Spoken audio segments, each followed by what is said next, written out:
Hello, everyone. Thank you for tuning in. You are here for Black Women in Toxic Jobs, how we leave a toxic job and thrive. So, we've had conversations about the healing journey. Today, we're going to talk a little bit more in terms of what to do.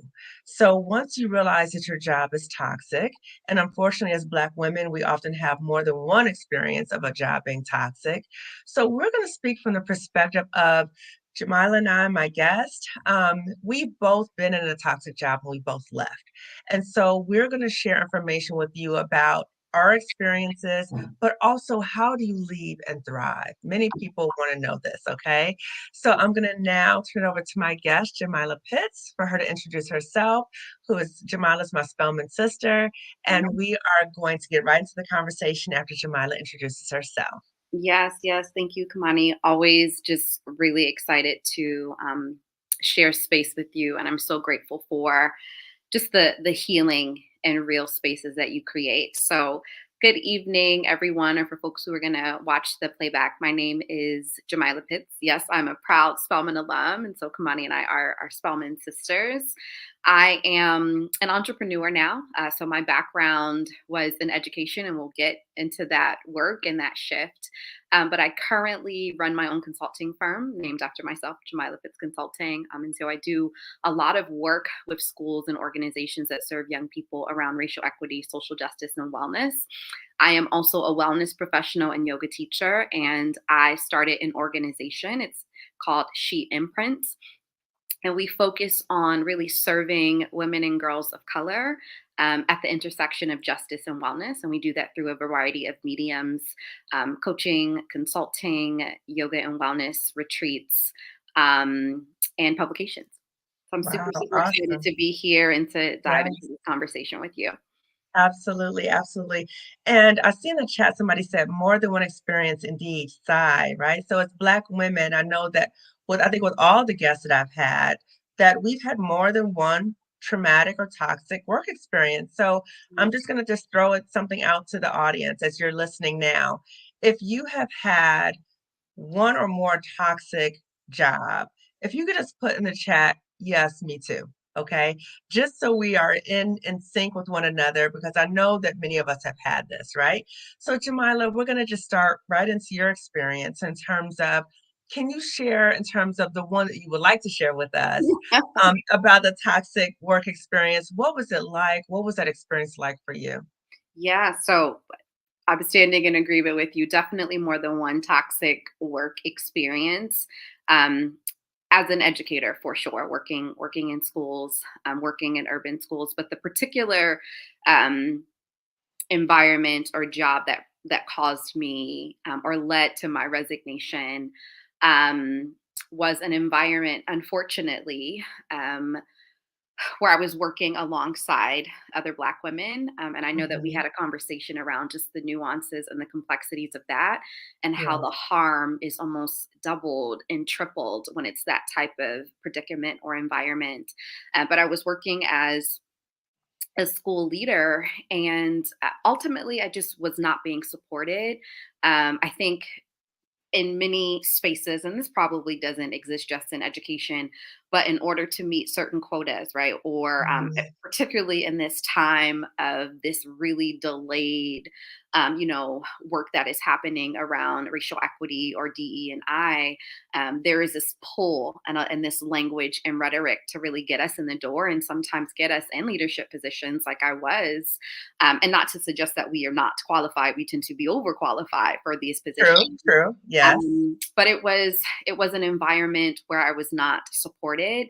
When I decided to leave the classroom and to pursue school leadership, I decided that I was going to show up as my unapologetic self, that I was going to Mhm. speak truth to power, as we're taught to do as common women, and really understanding that I was serving in a capacity as a leader, and being invited to sit at tables, to be representation and to be an advocate for young people who look like me. And so I did Mhm. not take that lightly. However, in Mhm. turn, I was villainized a lot for just speaking the truth and being a truth teller in a space where people, want to uphold inequity. People want to uphold capitalistic structures and practices. Unfortunately, in education, there is a ton of ego. I know that we Mhm. talked about on a panel. Um, I know we talked about on the panel with other Black women who have worked in Mhm. spaces where that toxicity was tied to working with other Black women. Um, Mhm. a lot of insecurity, right? A lot of Yeah. that competitiveness that I really was not expecting. Mhm. As a proud Spelman woman, I often go into spaces with other Black women, and I'm excited to be there. Right? I Yeah. know the power of what happens when Black women are in leadership and when we're working together. Right. But I had to quickly remind myself, right? Like, not everyone has that Spelman experience. Not Yeah. everyone who sees another Black woman standing in her power and telling the truth and refusing to shrink, not Mhm. everyone is for that. Right. Some people, do not. Um, some people do not see the beauty and the power within themselves. And so when they see that in someone else, sometimes it's really threatening. Yes. So I really felt like I was often manipulated, I was controlled, I was lied on. Mm. I was deemed, as many Black women are in spaces, as being, too difficult, too loud. Yeah. I was Mm. told I was not being a team player, right? And so all of these things that are Wow. not just destructive to you as a professional, but things that are really Yeah. destructive to your spirit. Right. I never resigned from a job in my experience working in schools, and I worked in a number Mhm. of positions. And I know we'll dive more into this, but those are just some of the things. I remember Yeah. reaching out for support. And I think because I was not the right kind of Black woman, like, I'm not very passive. I'm not Mm. docile. I'm Mm. not someone who plays this game with white folks. Mhm. Mhm. I really wasn't believed and I wasn't supported. And I think Mm. a combination of those things plus, working as a school leader and all that comes with that, right? The really long hours, working with young people who really need a lot of support, encouragement, love, and care, Mhm. managing adults, which is not Mm. easy, right? And so all of that compounded, I think made the job really toxic. And one of the final points for me was, I'm an advocate for self care and wellness, and it's something that I practice. And I was told essentially that I was being selfish, right? As someone who wanted to Cool. take care For of my taking care of yourself? yes, yes, and Wow. I ultimately was not being a good leader because Wow.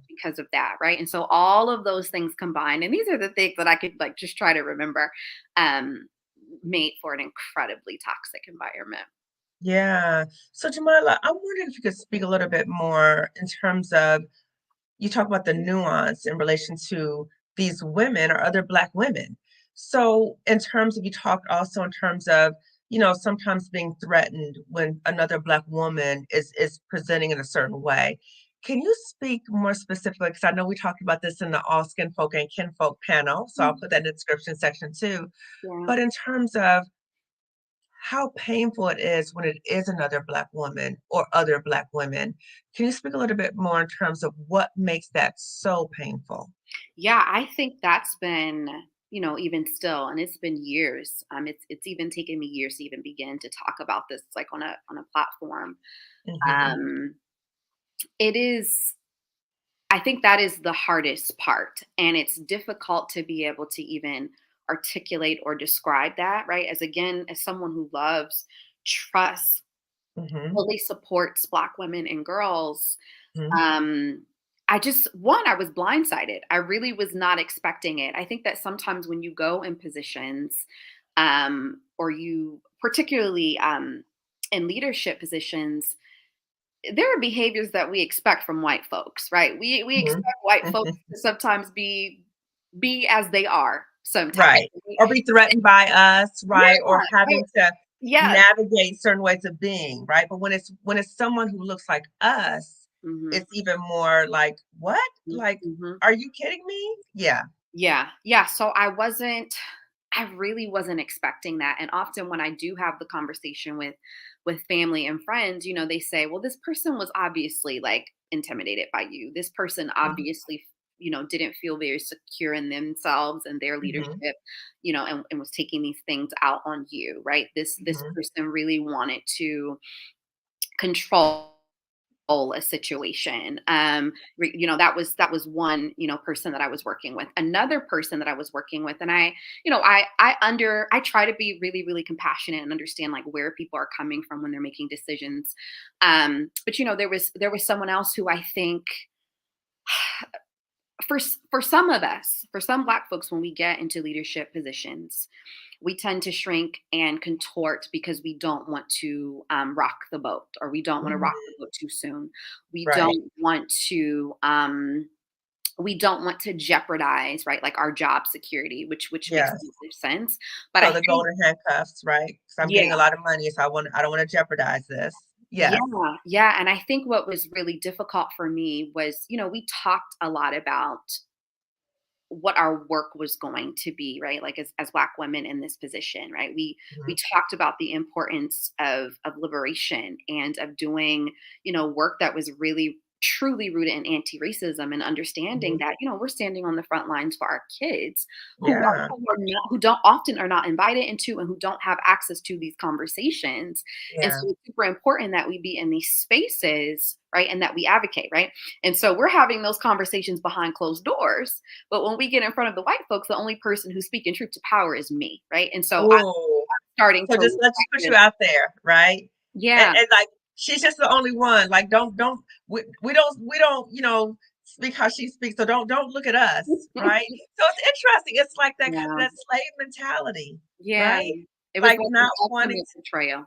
Yes, yes, Mhm. yes, yes. So Mhm. feeling like you're not supported, you kind of put out there, and then them not also supporting you, taking care of yourself. Like, I Mhm. don't really care about you. And when we think about, and it's so disturbing, I think, is that as Black women, just think about how much we all go through to get to where we are at these jobs, Mhm. right? That Mhm. we get to these positions, and there's certain things that we know, right? There's certain things that Mhm. we've learned in our homes. There's certain things, right? But then when we get in those spaces, it's like some of those things are just forgotten, right? So in terms of how much we've all fought to get to where we are, we're Mhm. thinking, oh, well, then we should have more compassion for one another. But no, sometimes what happens is like you just said in terms of that competitiveness. So it's Mhm. like I see her as a threat because Mhm. only one or a few of us can be in this position, and I don't want her messing up my spot, or I Yeah. don't want her making me look bad, Right. which is crazy because if we're all working together, can't we all kind of build upon each other's gifts? No. Yeah. Yeah. So what's been really important to me and for me in my healing process and my journey is to look at this situation from a variety of factors, right? I look Mhm. at it from the person who was experiencing this and acknowledging, because I think sometimes when you're in a situation where people are gaslighting you and they're manipulating you, and they're making you seem like you are just so wrong for the things that you're There's doing, and something wrong with you. you're the only one doing that, you can Yeah. really start to question yourself and Yes. question Yes. the truth. And so one, I had to look at it from the situation of just reclamation, and taking my power back, Mhm. like, no, this Mhm. was wrong, this was not okay. I think two, Mhm. I really had to think about, and even when I have conversations about this, there are things that I don't say, because again, I am a Black woman, and I want Mhm. to be really mindful about what I'm sharing in terms of other Black women, even Mhm. understanding that, yes, sometimes we do participate in harming each other. But I Mhm. also think it's important to look at this from a societal and a structural and a historical perspective, and particularly Mhm. thinking about racism, thinking about patriarchy, right, systems of Mhm. oppression and how they work together. Mhm. When I think about some of the things that were said to me, right, when I think about some of my refusing to shrink, but other women choosing to shrink and be silent, Mm. I remember, another Black woman saying, really questioning or kind of attacking me for choosing to set boundaries and to say no, and to say like no is a complete Mm. sentence, and to believe like Mhm. I cannot show up and give 100% or give my best to my students and to the teachers I'm working with if I'm not well. And so for Yeah. me to have to step back sometimes and look at it like, these movements around self-care and wellness are quite new. And so I think a lot of the things that I was standing on, I read Audre Lorde back in Spelman, right? Self Right. is not self-indulgence, right? It's self-preservation. Self-preservation. That's right. The political warfare. But I had to understand that I'm stepping into spaces where perhaps other Black women have not read Audre Lorde. Maybe they have not had a Spelman experience. And perhaps their conditioning is to believe that if I work really hard, if I don't set boundaries, then I'm going to be successful, right? That is the American way. That is how I get to Mm, the table as a Black woman, right? Having to do yeah. this dance, having to shrink and contort. And so I Yeah. have to, in my most compassionate time, right? Like I do choose to look at it from that particular lens, Mhm, that people are, I guess, choosing to do the best that they can in lieu mhm, of, systems of oppression and structures and conditioning, but then also making sure that I'm not neglecting nor negating my experience that, like, hey, mhm. you're an adult and some of the things that you were saying and doing were absolutely wrong and you should be held accountable for that. Right.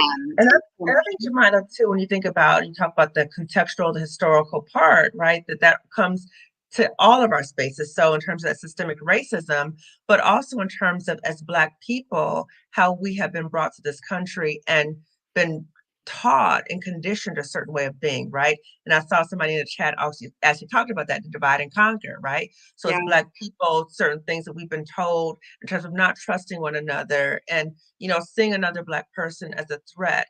So I think what's happening is that on some level, I don't even think that people are consciously aware of what they're doing. You know what I mean? I think it's just a way of acting like they see somebody, they see you as a threat, and they go into this response of extinguishing you. And so when we think about, you know, have an experience where many Black women have had so many positive experiences of Black sisterhood, so mhm, many of us, right? yeah, And so when we come into a space, I think for many of us, when you see another Black woman, I think there's this sense of like, oh, there's a sister. I'm not alone, mm, right? Or yeah, there's someone else. So there's this sense that we can trust this person. And I mm, think that comes from a position of belief in Black sisterhood. And yeah, that's why it's so devastating when it doesn't turn out that way, right? So mhm, I saw quite a few people in the chat talking about how painful it is in terms of having multiple toxic work experiences. I also want to ask the audience if you have had an experience in one of these toxic work experiences where the person or one of the people causing you harm has been another Black woman or women. Okay. So I would love to see in the chat if that has been your experience. Also, just in terms of there's a level of complexity with this, right? So yeah, just think about when you're in the workplace, you already got to be on your P's and Q's and do all these different things. But then you have people who you think should have your back and they are backstabbing you, which makes it even harder, right? mhm, So, Jamal, I'm wondering if you could talk a little bit in terms of what was the impact that this job had on you? Because you said that you had never resigned from a job, no, right? So it must have been horrific for you to walk away. And I know how committed you are to children and social mhm, justice. mhm. So can you just share a little bit in terms of how did it impact you being in this toxic job? Yeah, enormously, enormously. So I think at first, I think that sometimes when you're in survival mode and you're going and you're pushing through, like so many of us are taught to do, certainly as Black women, but operating in a capitalist society, and then you add on top of that working in schools where there's just such a toxic grind culture, and a lot of Yeah. it's rooted in, um, and I think this is important to name, right? Like we are working with children and working for children, and working in communities where we often are, serving in places or standing in the gaps as advocates, and so Mhm. it can feel like you have to give your all in this work, and it can be really difficult to divorce yourself from that. So I'll Mhm. start in terms of talking about the impact with that understanding, but it was enormous. The first thing that came up when you asked that question was just the impact first on my body. Mm. Um, and so as a yoga teacher and a student of yoga, I'm taught to, and as someone who grew up dancing as a dancer, to just really pay attention to what is happening in the body. I mean, the body is so incredibly intelligent and it knows first. And Yes. so it started with just like these kind of signals, like I don't know if this person is great. I don't know if this environment feels really good, but you push through. And so that Mhm. that was a part of it, just ignoring a lot of what was happening in my body. Getting sick more than I typically would. And a lot of that I think was tied to just fatigue, exhaustion, and not eating Mhm. well. And this particular job, I mean, as a leader, I just was looked at just sideways for wanting to take a lunch break, which I rarely do, Ooh, which is just inhumane, honestly. right. Right. But Like never, a workhorse. yeah, like never really having a lunch break. Mhm. The hours being incredibly long, and so really grabbing what I Mm, could, not putting super healthy things in my body, and the body starts to mm. deteriorate when you're not taking Yeah. care of it. um I think this is also really important, for folks who are menstruators. Like, I had really, really painful menstrual cycles, and a lot of that was tied to just stress and not eating well Mhm. and not sleeping well, and it showed up really, really painfully, like Mm, debilitatingly so. mm, And so there was the physical impact of my body. I mhm, think what ultimately led me to resign, though, was the impact on my mind and my psyche and emotionally. mm, And I'm sure that you'll appreciate this, like, just as a mental health professional. mhm, I was seeing I'm a huge advocate of therapy. So I was in therapy at the time, but also I needed to start seeing a psychiatrist because I wasn't sleeping. My anxiety was really high. I was having panic attacks. It was really difficult to get out of bed on the weekends. mhm, And so just the toll that it was taking on my mental health.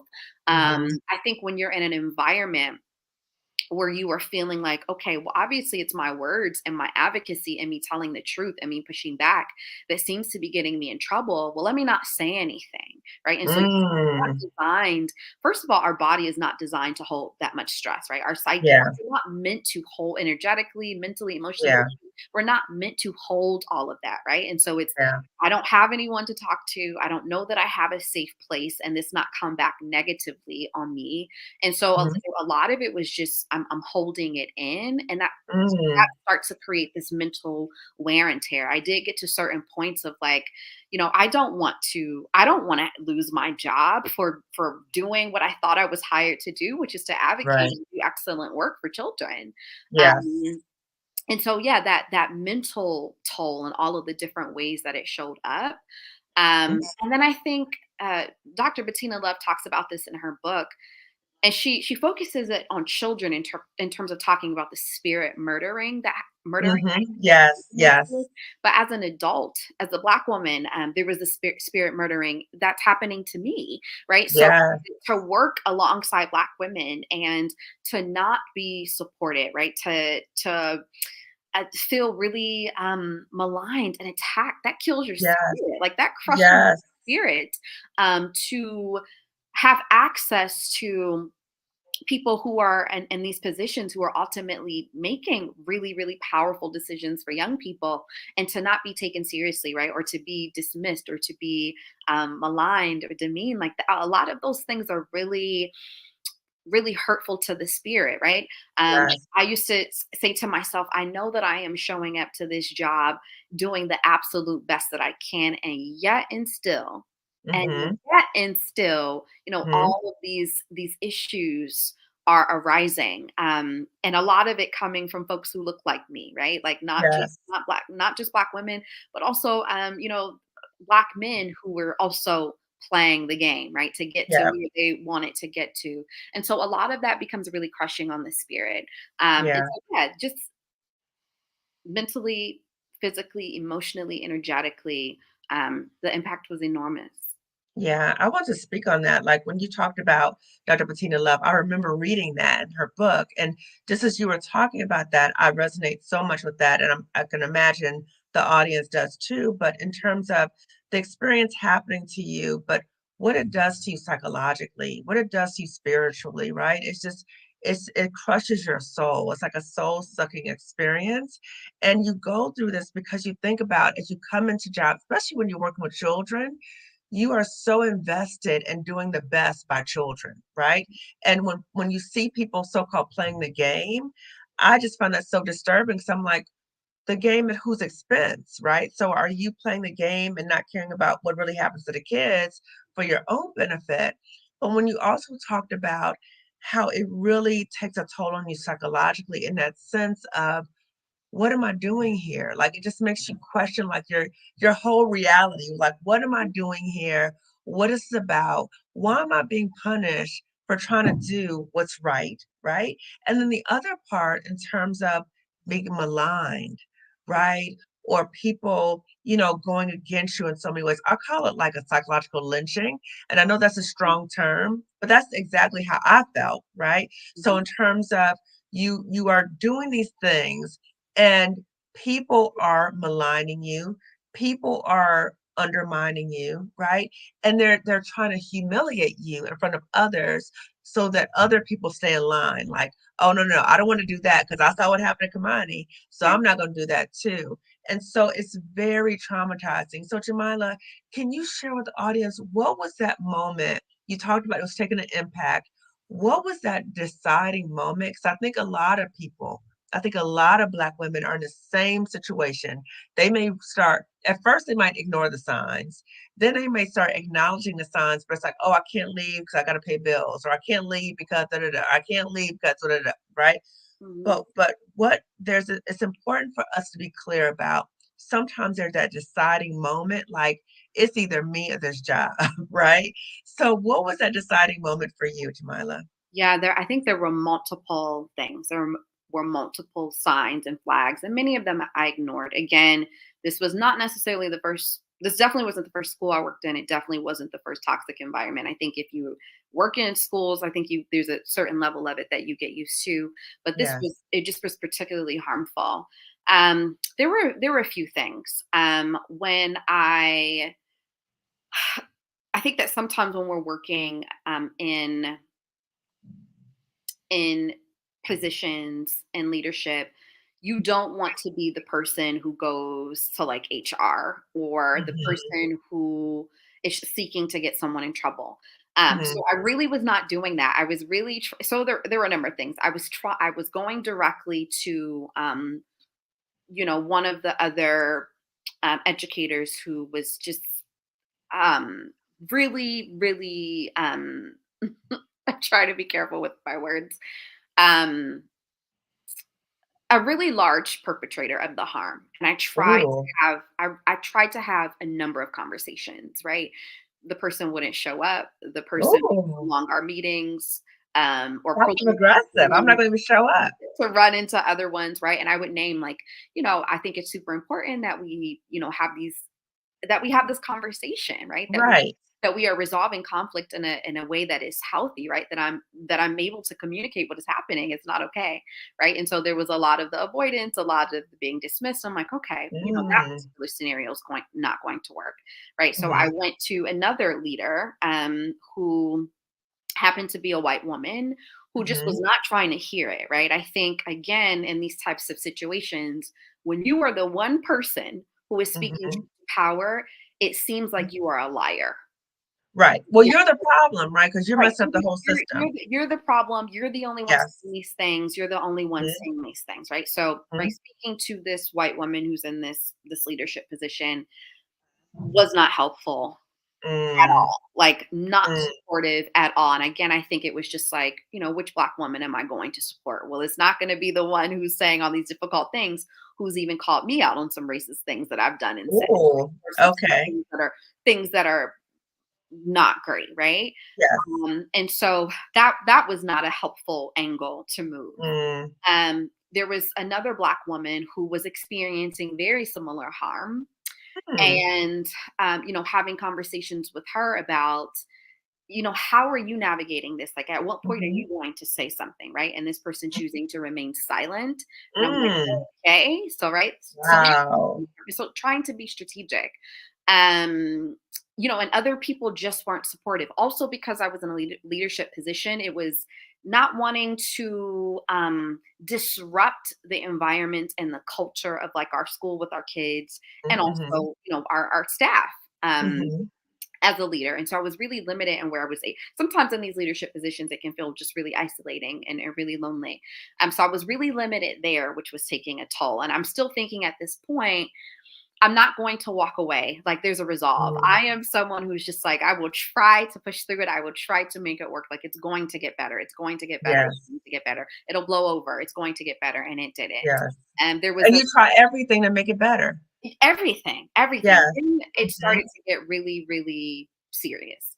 Yeah. I had um, an issue where we had instances in this particular school where um, men were speaking just really inappropriately. And again, I want to be really careful with my language, Mhm. but we're speaking in ways to like women on our staff, including me, that were just really harmful.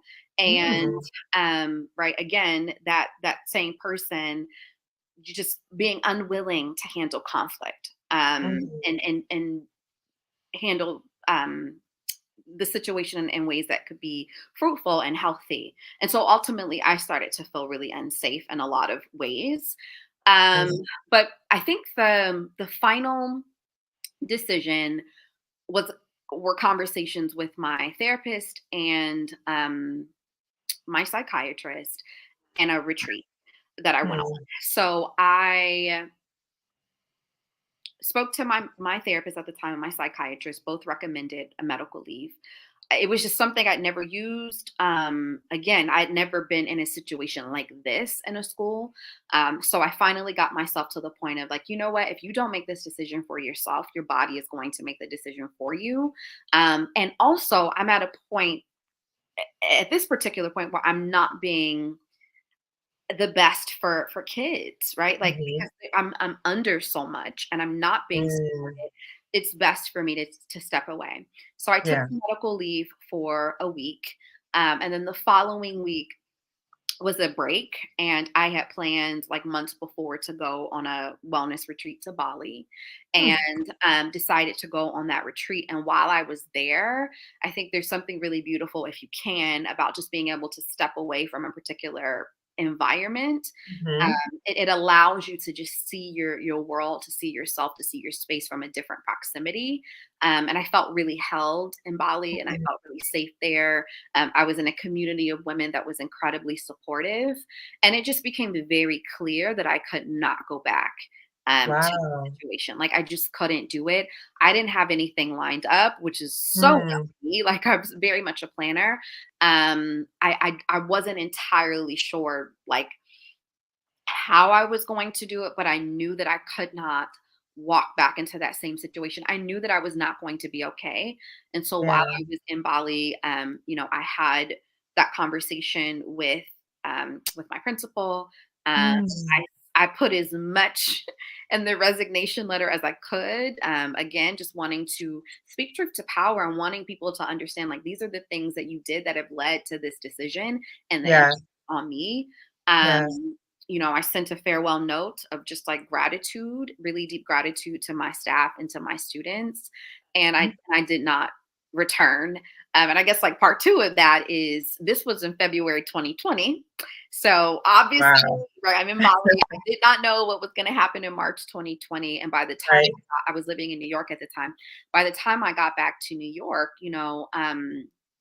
the world had shut down because of the pandemic. Mm. But even still looking back, I would not have made that decision differently. And so here I am unemployed in a pandemic. Oh my goodness, what am I going to do? Uh, Mhm. but yeah, I got to the point of just this has to end here, or I feel like something really, really bad is going to happen to me. Yes, and it's so important for us as Black women to pay attention to that, right? That inner voice of knowing, even if like there's outside people who can say too, like, girl, you need to stop, girl, this is not good. But when your internal voice, right? When you I say the voice of God, when you hear the voice saying, if Yeah. you go back, that will not be good for you, right? That is very harmful for you. And I just want to say something that really resonated with me too is that I took a leave also, right? Mhm. Because I think sometimes as Black women, we're taught to go, go, go, go, go, fight, fight, fight, just like you, trying every possible thing to make things better, right? It's not going to get better because it's not meant for you to be there. And we keep pushing, but when we keep pushing, it depletes us even more. It hurts us even more. And so I think it's important for Black women to recognize if you can take a leave, please take a leave. That's the first Mhm. thing. Because Mhm. a leave allows you some type of relief, Yeah. from that continued harm, right? Yeah. Because again, I don't know how you can heal an environment that's harming you. So you're Yeah. able to get come back and then you're able to get that level of clarity. And once you get that clarity, it's deciding what is it that you want to do. Right. And just like you, when I did that resignation letter, I put so many different things like this is why I am resigning, right? Because Mhm. I was committed to the job, Yeah. right? And Yeah. even though there were certain points that I wasn't fulfilled, I wasn't growing, all these different things, when it became so ridiculous, like it's no way I can stay here, I'm going to outline just a tad bit to you about all the different issues. Now I got like documentation of like multiple things, right? Yeah. But I'm just gonna give you the highlights of some of the outrageous things you did to cause me harm, okay? Yeah. So I want you to be accountable to that. Yeah. So can you talk, Jamilah? Because I think it's important to, we've talked about the experience, what it was like. We've talked about how it impacted you. I think it's really important to talk about how was it that you were able to pivot and go into a new direction because I think that's that the fear of leaving keeps a lot of Black women at these toxic jobs. They want to leave, they're scared, they're like, oh my God, you just talked about it. I left this job, I didn't have anything lined up. In the middle of a pandemic, I didn't have a job. How did Mhm. you pivot and how were Mhm. you able to thrive once you did pivot? Because I Yeah. want Black women to know that they can leave and it's okay. Yeah. Yeah. And I think that knowing is so important in terms of, that is how these corporations, these jobs, employers sometimes are able to continue that abuse because they Hmm. know that that fear exists around, well, what else are you going to do? We know that Yes. this is probably, going to create some anxiety around, well, what am I going to do next? What is going Hmm. to be my source of income? And Hmm. I definitely had all of those different thoughts. Hmm. Um, so for me, I mean, it wasn't an easy journey, but it was a blessed one. So got back to New York. New York shut down. I had started applying for other jobs, was really hopeful about that. But so many people early in the pandemic really didn't know just what was going to happen, how long Hmm. this was going to be. A lot of schools and organizations underwent these hiring freezes. And so I just was like, what is the next step for me? I still have to pay rent. I live in New York Hmm. City. Like, how is this going to happen? I'm a really deep person of faith. I'm a very spiritual person. I prayed a lot. I asked for what I needed. That was a part of it. I tapped into my community, and people were really happy and helpful to support. And I'm also trying to get myself back to a place of just being okay so that I can think straight, so that I can navigate what to do. I had long said that I wanted to work for myself at one point, and in 2020, like that wasn't within the timeline of when I wanted to start working for myself. I thought it was a few Yeah. years off. I had just started in this position that I really believed in the work and was really proud of the work that I was doing. And so I wasn't intending to leave and starting the business so soon. Um, but I had already put into place. I always say this to people, like, I don't know, if you're working in a position, always kind of think about like what your plan B is. Your B, C, and D. Yes, always be thinking about that because the Yeah, reality of the situation is sometimes these work environments just are not kind. Like right. structures and systems just are really unkind to people, and so be thinking about that. I think that entrepreneurship is very much tied to liberation, and so if you're someone that has those endeavors in mind, be thinking about how to always, right, like have multiple streams of income, right, in the Mhm. event. But I had already published some work. So um, I had some publications out there in the education space.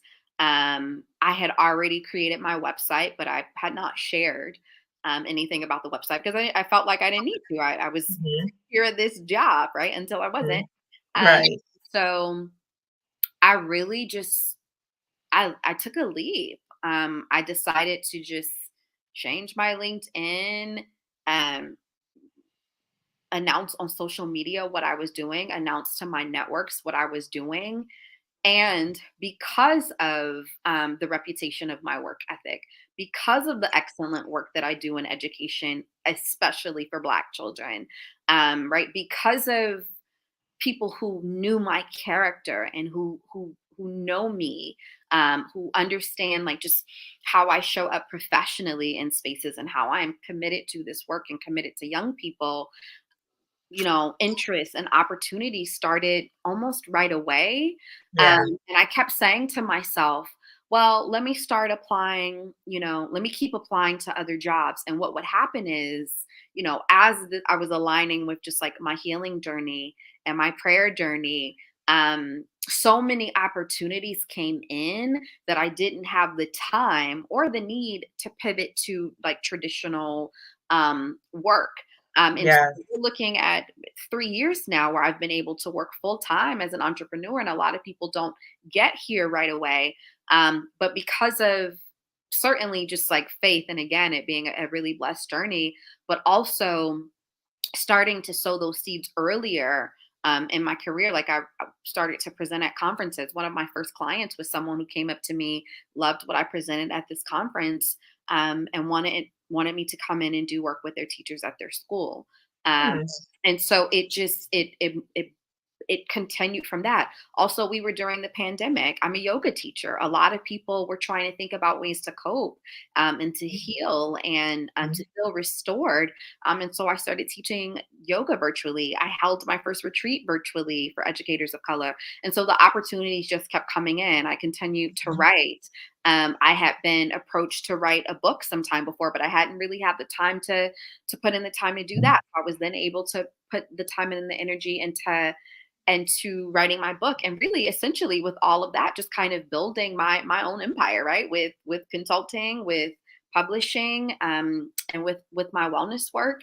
And it has been sustained, and then I ultimately pivoted from New York. I made a move, but it's I did not have a rule book or a guidebook for how to make that transition. A lot of the things that I thought made the most sense to do in terms of, applying for other, like that particular path didn't work out for me, but entrepreneurship did. And so Yeah. that's the blessed and liberated journey that I've been on. Yes. So I was just taking notes, right? So in terms of ways to pivot and to thrive. So first, if you could take a medical leave, please take a medical leave if you're in the middle of a toxic work environment. Two, you mentioned the beauty of getting away to give you some clarity. So if you're able to go away, if it's, even if it's just like, I don't know, to the next town over to go to the beach, you know what I'm saying? Like just get away for a moment. You talked about the power of mental health support, so therapy. That's extremely important. You talked about the importance of reaching out to our networks because people, that's how we generally know about jobs anyway, or opportunities is our networks. And you also talked about having other plans in place. So even if you're at a job right now and it might be okay, or you're starting to think about leaving, get your plan B, C, D, and E in place, right? Yeah. So those are the ways that we're talking about, like how do you pivot? These are some of the ways you pivot, right? These are some of the ways that you thrive. And so as Black women, I just want us to know that we're not stuck at these jobs, even though it might feel like we're stuck, right? But there has to be a moment that you recognize for yourself, this is harming me and I need to go. Okay. So, Jamilah, as we're winding down, I'm wondering if a Black woman came to you and says, I hate my job. They're doing these terrible things to me. Um, I hate it here, but I'm gonna try to stick it out for these kids. I'm gonna stick it out for these kids, or I'm gonna stick it out because I'm scared of leaving because I don't have anything else lined up and I have bills to pay. What would you say to her? Yeah, I mean, ultimately, the decision is a personal one. I know that there are different circumstances. Like I don't have children, right, and so I didn't have that additional piece to consider in terms of, right, like how am I going to provide for my family? It was just me. And so the first thing I would say to people is just like get yourself to safety and really think about what that means. If that's taking, if it's not, it was really difficult to take a full week off, but I needed it. But if it's a day, if it's a half day, if it's just some time, and I know especially for educators, if you're decide that there's a day that you're not taking work home or you're not responding to emails, and just give yourself permission to have that. And I know that that can feel really, really difficult, especially for educators, or especially when you're in work where you, in a field of work where you feel like you taking a step back is going to be create some type of grievance or some type of inconvenience for someone else or for the work. Just get yourself to safety is incredibly important. We truly cannot effectively serve or show up for anyone if we are not showing up for ourselves, if we are not well, if we are not okay, and especially if we're working, like in the case that I was with them, for young people. And so that's the first part. I would say engaging in some type of self reflection, right? Once you get to that place of safety and whatever that looks like, if it's with a trusted friend, if it's with a therapist, if it's going away, if it's, by yourself, if it's taking a walk, whatever is Mhm. going to kind of clear and open the space for you. Mhm. Some type of self reflective practice. I journaled a lot, which Mhm. is really helpful. I would speak to people, like trusted friends or family members, and kind of have them give me an honest answer. And I had someone say to me, um, it sounds like you're in an abusive relationship with your job. Ooh. And if this were anything else, or if this were someone, like, you would be out. And like really understanding that abuse can show up and take Mm. different forms. And really, at one point I had to start looking at definitions of like different forms of abuse, and there definitely were forms of abuse that was happening. Yeah. And so some type of self-reflection, right? Like if you have a trusted person that you can talk to about it, that can help you kind of navigate. I think when you are in it, when you Mhm. are in it, it is really, really hard to see the light. It is Yes. really hard to see another kind of path. And I think that's why so many of us can feel really stuck. But getting yourself to safety, having those self-reflective um, opportunities, right? Having those crucial conversations, I think is really important with a trusted and loved one who's going to speak truth to power, who's going to speak life over you. I think is Yes. super important. I think if you engage in a spiritual practice, I think that that's really helpful. And just like ask to be guided, right? Like ask for the path to be illuminated for you, I think is really important. But I would also say, honestly, Black women have done so much, particularly for this country. We have given so much. Our people have built this country. We have built this. Yes. Like there is so much that we have done and so much that we have given historically, that you don't have to remain in a situation that is not conducive to your well-being. You just Right. don't. There is always another way. I am someone who's really strategic. I didn't have the opportunity to plan and strategize the way that I wanted to. Mhm. And so if you are someone who can do that and really step back and think, is there a job or something else that I can do in the moment just to kind of support in getting me to safety? If Mm. there's a conversation that you can have with someone in your workplace, someone that you do trust. I think I was really fortunate, and when I finally did go to HR, the person that I spoke to um, was really encouraging. But I know for a lot of people, like that is not their That's experience. very unusual. Yes. So I know it was, yeah. Um, but it was really affirming because this person saw what I was saying, and it saw what Mm. I was experiencing, and I needed that. Like I need. Mm. But I would say make your exit plan, make your exit strategy. Always try to put yourself in a position where if you need to pivot, you Yeah. can. Yeah. I think that's a tool of oppression, and that's a tool of capitalism to make us think that we are tied to and held to these particular positions, when there are other places to go and other places to be. And if you're someone who has an entrepreneur spirit, or you're thinking about those types of endeavors, be thinking about, how you can constantly have multiple streams of income, because you just, I don't, for me personally, I don't ever want to be in a situation again where I'm having to depend on, or having to force myself to stay in a really unhealthy environment because I cannot provide for Like myself. you said, it's like an abusive relationship, It right? is. Mhm. Yeah, yeah, and I think it's important to really name it, right? So these work environments are traumatic, and so Mhm. just like I talked about in other videos, and S. Emery Archer talked about it too, it's a traumatic experience and the healing is ongoing. It's not just like a one and done. It takes a while to heal from it. You know, you talked about it. I know I've talked about it, that it's a horrible experience. And Yeah. that the reason that we're talking about it is that we want other Black women to know that you're not alone, but there's hope, right? That you can survive, you can thrive. We've Yeah. offered some practical ways in terms of ways to thrive and just different options. And also, Jamilah, you mentioned about entrepreneurship, right? So some Black women, and I actually saw a video like right before I came on today with Roland Martin, had a panel and they were talking about Black women in toxic jobs and how a lot of Black women are like, I'm out. I'm doing my own thing, right? Because they find that each job they go to is a similar type of a dynamic and they're like, no more. So I just want to say to Black women, you can do that. Or if you want to go to another job, that's fine, right? But just know that there's certain things that you will or will not tolerate in a job, and do not settle for being in a job that's killing you. It doesn't make any sense. You Yeah. know, Dr. Nadia Lopez talked about stop killing yourself for a job that would not mourn for you at your grave, Mm. right? So don't do it. It's not worth it. It's not worth it. There's other ways to make money, okay? And not doing that. So, Jamilah, I'm wondering if as we're winding down, if you could share with the audience what are the services that you offer and how people can contact you.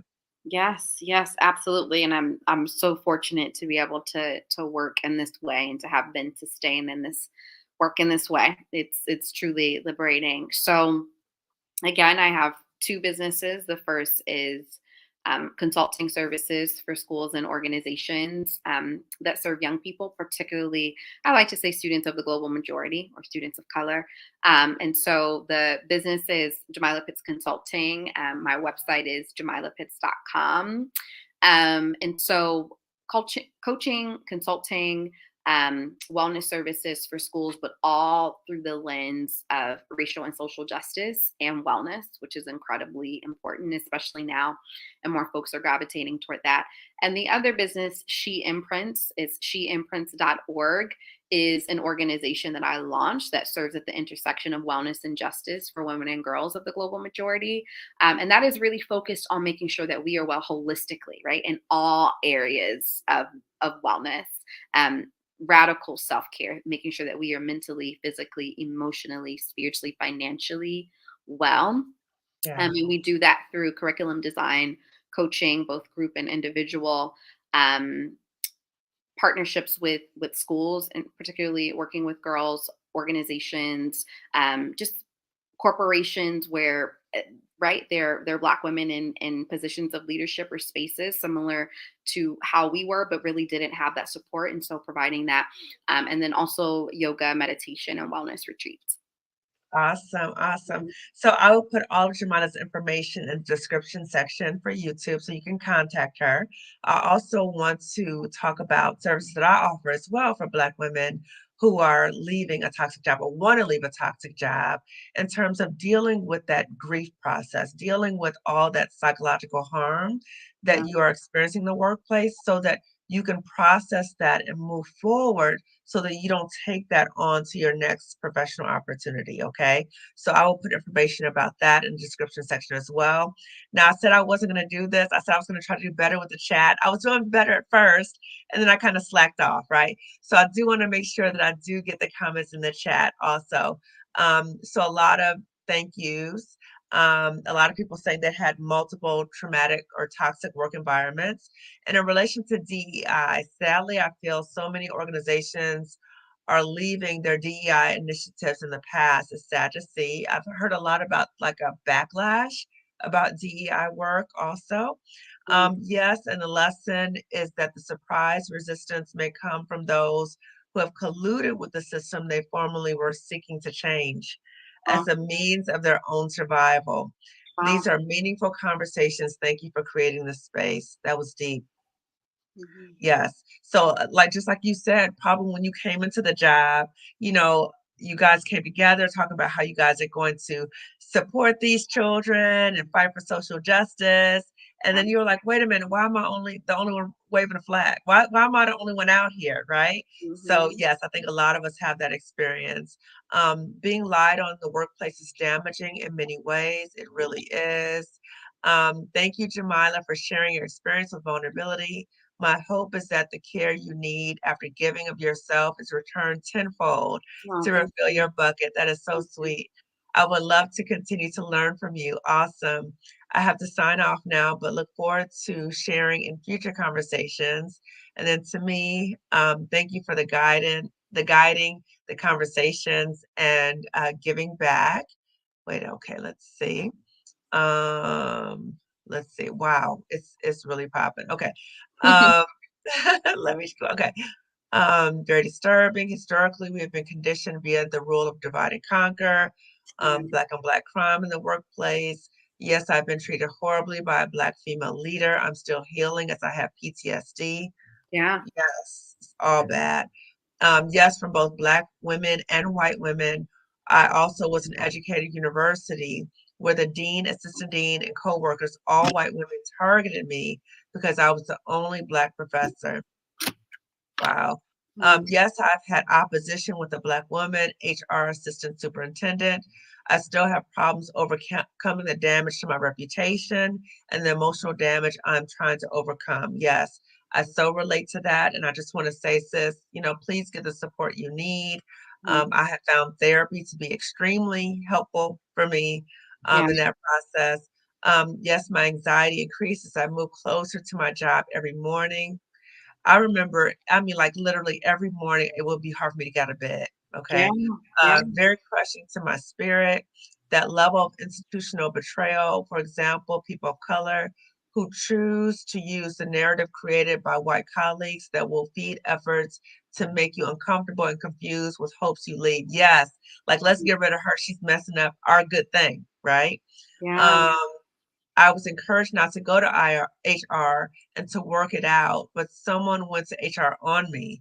This is a very different toxic environment. Now that's crazy, right? So it's like somebody's like, that's crazy. I'm so sorry that happened. HR is usually the worst place to go. I know. I was in HR for over 25 years and I saw the worst of the worst behaviors. Wow. I took a medical leave and came back as a work contract for doing the things that were done to me. Wow. Wow. The blessing. Okay, blessing to catch this live stream. Thank you for tuning in. Thank you so much for the safe space to share, but most importantly to listen. We are all stronger together. This is empowering. I'm currently considering leaving my job, and this discussion was exactly what I needed. Okay. Awesome. I enjoyed this conversation. Okay, so I just want to say also, Black women. On Thursday, I'm having S. Anne Marie Archer on, who is from HR, right? She has Yeah. HR experience and an attorney, right? And we're going to be talking about what are the first steps that you need to take to leave that toxic job, right? Mm, So make sure you're taking your coins with you, making sure when you go to HR, the language to use, right? So we're going to go over what are your first steps to leave that job so then 2023, you get a fresh start. Okay. Well, So that's, yes, I wanted to add this little tidbit because you talked yes. about some of the things that keeps people. I did start working with a financial advisor because I wanted Mm, to. I don't. Also, that was a part of the strategizing when I could. How do yeah, I make sure that I can safely and securely do this? yes. And it's good to, right? It's good to have that real upfront awareness of your money, right? Because sometimes the fear is not even reality based, right? Or you just need like a roadmap financially to know what to do. Okay. And I Mhm. know that I found that extremely helpful. I'm going to put also in the link for Dr. Roche, who does this whole thing about financial literacy, which is so important. So again, everyone, I hope that you tune in on Thursday with S. Anne Marie Archer as we talk about what are the first steps to get out of your toxic job? What do you need to be doing right now to get out of that toxic job? Okay. So that's going to be Thursday, 9 p.m. Eastern, 8 p.m. Central, and 6 p.m. Pacific time. and I'll have the flyers and everything. But it's going to be LinkedIn, YouTube, Instagram, just like I have it here, Facebook. Okay. And if you have not already subscribed to my channel, please do so, because that encourages me to keep continuing to have these conversations, because I thrive on helping Mhm. Black women leave Yeah. toxic jobs. Okay. I love doing that. I've been there. It's horrible, right? There is a Yeah. way out, but sometimes you need support. Okay. Yes, So I absolutely. want to let you know about that. So everyone, thank you for tuning in. I want to say a special thank you to my Spelman sister, Jamilah Pitts, for Absolutely. having this conversation with me, and very powerful discussion. My hope is Black women is that, again, you know that you deserve better. You know Mhm. there's options, and we've talked about some ways to pivot and get ready to go. Mm. Okay. And so on Thursday, we'll talk about going and making sure you take your coins with you. Okay. So tune in on Thursday. So Jamala, if you could stay on. So Yeah. everyone else, have a good rest of your evening. And again, subscribe to the channel. And please share this video with other Black Yeah. women, because Yeah. I've come across so many Black women who are going through similar experiences. Please share this with one of your sisters, okay? So that they know there's a way out too, okay? So thank you, everyone, and take care.